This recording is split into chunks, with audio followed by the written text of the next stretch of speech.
Right then, folks. Hello. I hope you're doing well. 1 second. Quiet down, you're not. There was just some silly beef at the start of this that made them bark a bit.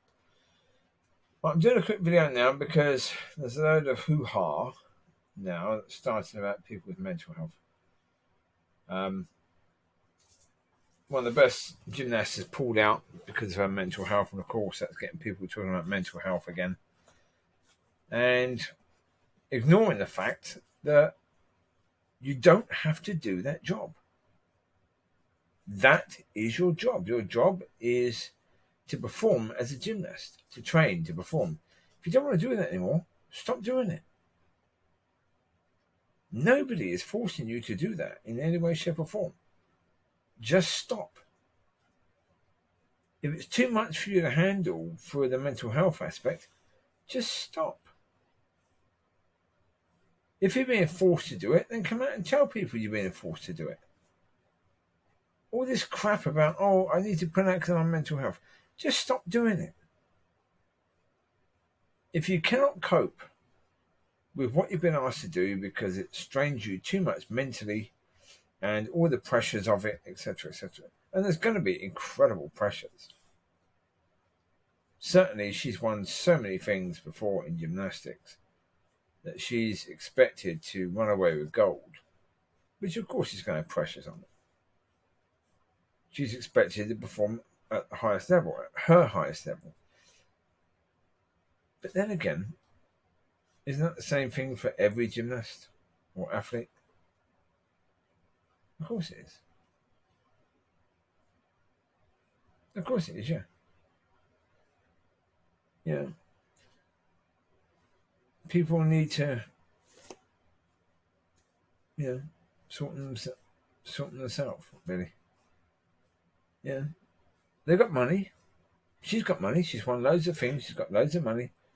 She can hire someone to help her, a mental health expert to help her to deal with all of that, right? She's got tons of money. She's got a team. She's American gymnast. There's a massive team. I imagine they've got psychiatrists, psychologists, a whole lot. Yeah. She's getting all the help. So basically what she's saying is, she's got a job. She can't do her job because of her mental health, even though she's got all that support. So what about the average Joe? The average Joanne? How are they supposed to be able to cope with their mental health at their job, which they're expected to do the best they can do every time they go in? When they go for training, they're expected to do the best they can do every time. Now, of course, we're talking about different levels, but if you're used to a certain level of training, then that's your life. You're used to that. That level of training is nothing, too much for you because you're used to it. Yeah. Like today, I went to the gym tonight, and I was doing upper back, and I was doing, like I said before, the what's it called? Not the low row, but upper row. So you're doing like low row. I've said before, it's like starting a lawnmower. Yeah, you basically, it's shoulder height, and you pull basically towards you, one arm, pull towards you, basically putting your elbow back. That's all it is. And by doing it, you're working your upper back, your traps, all that sort of stuff, your rear shoulders. And I was like, okay. I was doing previously loads of reps on 27k each. I thought, right, let's try and make it harder. So I did 41. So I thought, let's make it a bit harder. So today I started with 41 and then went to 55k. And so each arm 55k doing that. But because I figure, what if I can get it to a point where I can do as much with my upper back as I can with my chest, that's going to really even the areas out, isn't it? But of course, because my body is used to that sort of training, I'm not going to eat that much. Yeah, even though I did, at least, I think 3 sets of 55k. 10 reps, so 30 reps on each, left and right. But then I also did another 8 sets of 21k to fail. So that's about 30 reps each time. Now, to someone who's not used to it, they won't be able to move next day doing it. I'll be fine. I can probably do the same again tomorrow. I can probably go for heavier. I can probably go for 59. Okay. Do 3 sets of that tomorrow. Because my body's used to it. Because I train. So because I train, my body's used to doing that, even though I'm 52 now. Yeah, the recording of this is at 1:45 in the morning, and you can see there it's 1:48 now. And on the 28th of July, so I'm now 52. Yet my body's used to that sort of training, so therefore that's okay. So this gymnast, her body, her mind, everything should be used to what she's been asked to do. All the pressures. In fact, for some reason now she's allowing it to get the better of her, even with all that help. Yeah. Yes, give her a certain degree of sympathy because she's finding life tough. Yep, okay. That's okay. Get that, yeah. But it does come to a point where you make whole programs about her and you talk as if her whole family just died or something like that. As if it's something so incredibly awful. Now, mental health is tough. Everyone's going through it. Certainly, we've just had 18 months of incredibly tough times when basically our life has been taken away. We've been told to exist but not live anymore. Where our governments have lied to us. So, of course, that's going to be tough on people with mental health. I was in a gym the other day, and one of the people that I speak to on a regular basis said that his friend tried to kill himself just the other day. Took an overdose. His friend was with someone. The woman then cheated on him. He has a daughter with the woman, so he ended the relationship because this woman cheated on him.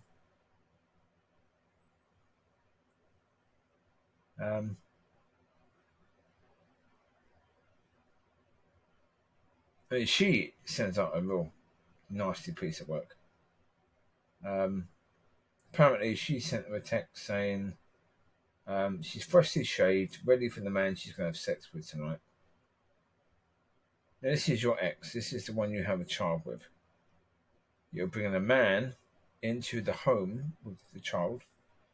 And of course, he's now thinking that it's quite likely that in the future, because she's basically told him he won't be able to see his daughter now because he ended the relationship. He was trying to get a job at a gym, and she phoned the gym, slugging him off and saying loads of stuff about him being a drug dealer or something, just to try and F with him. So him thinking that he won't be able to be a dad to his daughter, he tried to kill himself. Mental health is tough for a lot of people. Not just this gymnast. And I can understand that maybe what she's doing and what's happening with her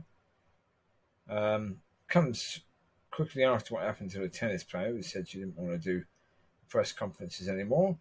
And to be honest, I don't see a problem with that at all.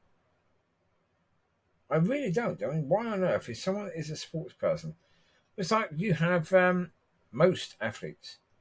They don't do press after every single time they perform, do they? On some events they do, and that's unfortunate.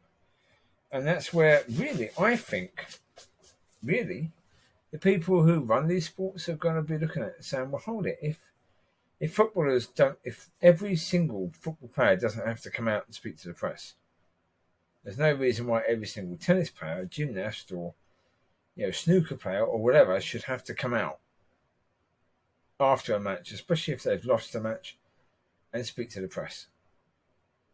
Even if they've won the match, they shouldn't have to come out. It should be a case of you do your bit. Simple. So if you can come out to half of the events, then great. But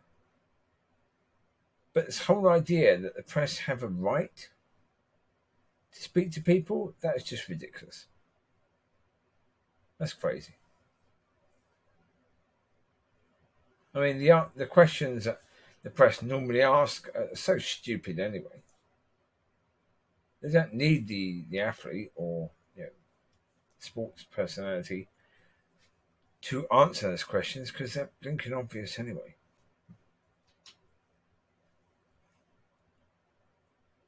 Yeah.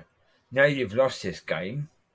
What are you going to do next? Well, obviously they're going to work harder, look and see what mistakes are made, and try and do better in the next game. That, generally speaking, is a generic answer to that generic question. They don't need to ask the question. The answer is completely pointless. So they need to do better. Forcing people to have to face the press is ridiculous. It shouldn't happen.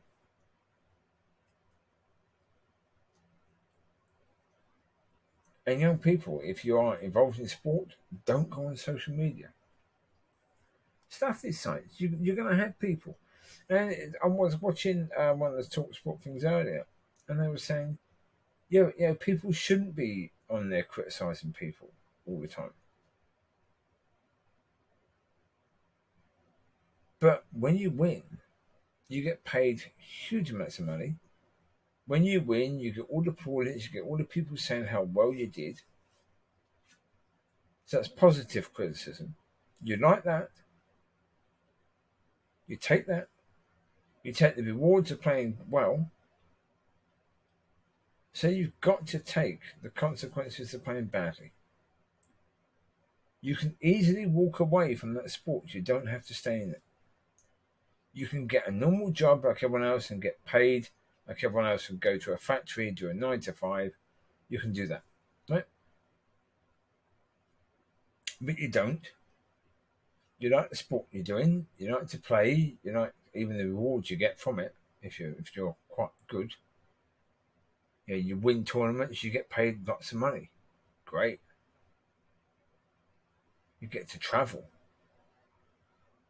It's not like a normal 9 to 5. So why on earth do you want to be treated like you're doing a normal 9 to 5? Because anyone doing a normal 9 to 5, if they do a terrible job, they get sacked. You might get some criticism. You might even get some very harsh criticism. You might even get some moron using your skin colour as an excuse for the reason why you didn't do well. Well, as I said before, you can't try and deal with more morons, so just ignore that crap. All the other stuff, you've just got to take it. It's part of, like celebrities. Celebrities get all the wonderful stuff that goes with being celebrities. They get invited to the big do's, they get into the big top restaurants, they get into all this sort of stuff. Free booze when they go to places. They get paid huge amounts of money for their albums or for their movies or for their TV programs, whatever it is they do. But it's a negative because you have the press following you everywhere. They want to intrude into your life. And when you do a new film, you do a new TV program,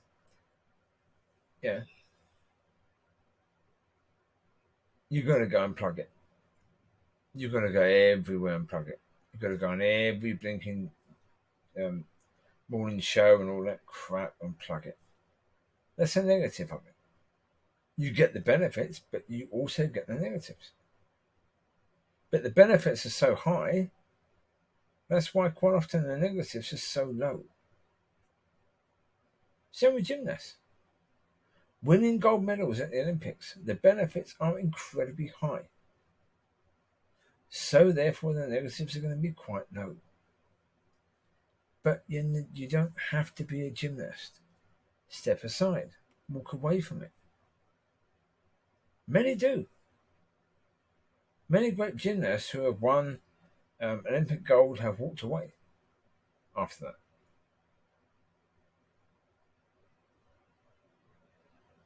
Walking away, yeah, not easy. No, of course it isn't. No. Why is walking away not easy? If it was such a terrible, terrible, terrible thing to do, walking away would be incredibly easy, wouldn't it? Maybe. It's not just because it's your life, it's because that's what you do. It's because when you do it right, when you do the beam, when you do the bars, when you do the floor, when you do whatever, and when you do it right, and everyone stands up and claps, there's nothing in this world that's better than that. That's your reward. And that reward is worth all the crap that leads up to it.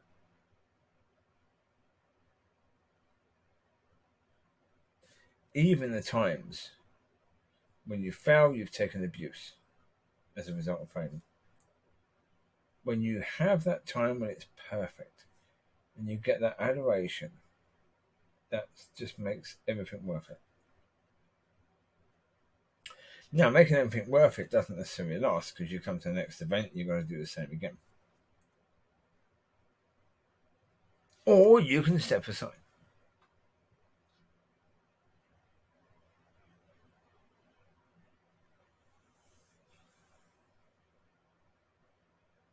Now, they're making a big deal of some cricketers now deciding they don't want to go and do the Ashes in Australia, because Australia is completely locked down and they'd have to stay in a hotel room all the time. They wouldn't be able to have their families there. It would just be them in a hotel room, basically on their own. They'd just be able to train and play, and that's it. And that's for 4 months. And they said no. And everyone says, oh, but in the past, they would have been told that that's it, your career's over. Really? Would they? Would they have been told that in the past?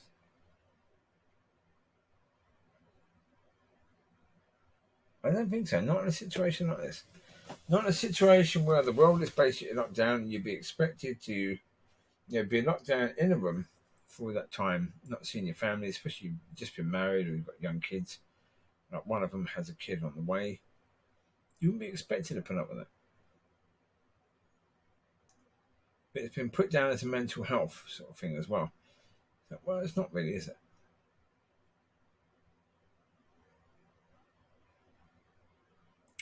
When I hear celebrities and all these people with, say, this gymnast, she's part of the American team. They have all the specialists, including mental health specialists, on her team. There's no reason for her, right at the point of the Olympics, to step aside. She's known that things have been incredibly bad for an incredibly long amount of time. Either there's something incredibly badly wrong with the US gymnastics organization, or she wasn't honest with the people that she's supposed to be working with, who are supposed to be helping. That's not good. No.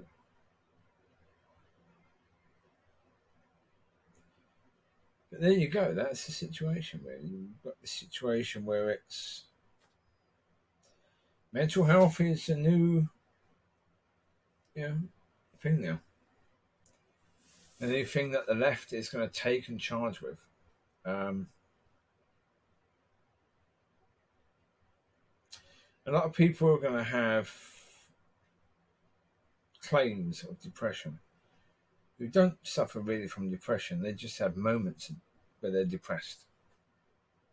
They're going to claim depression, and anyone who says I'm not depressed really is going to get shot down and called, God knows, there'll be a name for it.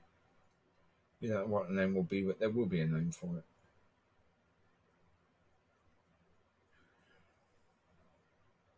Mental health isn't easy, but I did videos recently talking about self.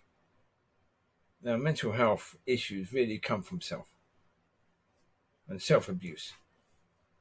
Yeah, where you allow your emotions to basically run ragged in your life.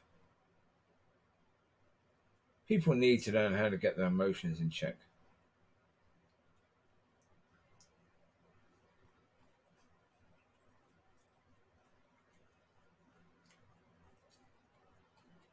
Yeah, all this woe is me and how dare people treat me like this, and yeah, don't people know how wonderful and special I am, and all this. Oh. And then there's a darker side. Let's say real depression is far deeper, far darker. Yeah, far more horrendous than that. Look at that beautiful pup. See? How can anyone be depressed looking at that? That's a beautiful image, isn't it? Really. What a beautiful little baby.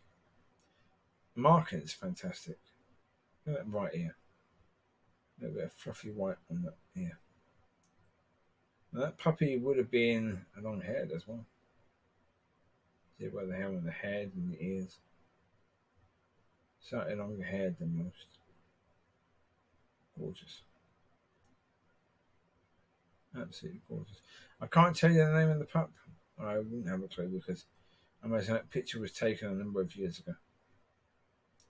We've had quite a few pups come through this house since then, so yeah. Mollie's come up to having her last litter as well, so that'll be interesting. It'll be sad when that last one goes. Yeah. She's been a good mum. So it'll be the last puppy she's taken care of, and so yeah. That'll be a sad situation, but there you go. You move on. And as long as Mollie's healthy, she's happy, that's what matters. So there you go. Right, so look, folks, be aware of your your mental health. Be aware of self. Basically,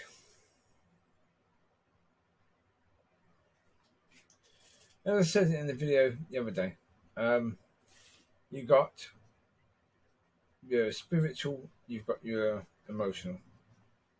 Your emotional, certainly from the point of view as a Christian, your emotional before you become a Christian was what you were led by. Once you become a Christian, your spiritual is what should be taken over, but there's often a battle between the two. But you see at the moment in the world, a lot of the stuff in the world recently, a lot of this cancel culture is about self.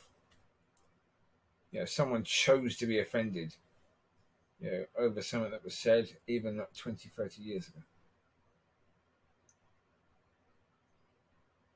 It made them feel better being offended by that, you see. They didn't choose to be offended because when they saw it, they were naturally that offended by it. It made them feel better about themselves being offended by it. And they had to share their offence. Because other people were saying, "Oh, aren't you wonderful? You were offended by that." It's all self. It's all the emotional loving. It's all the emotional attention. We've got to stop living according to emotions. That's a certainty. But there you go. You take care. God bless. I will speak to you soon. Probably in a walk and talk video. Bye bye.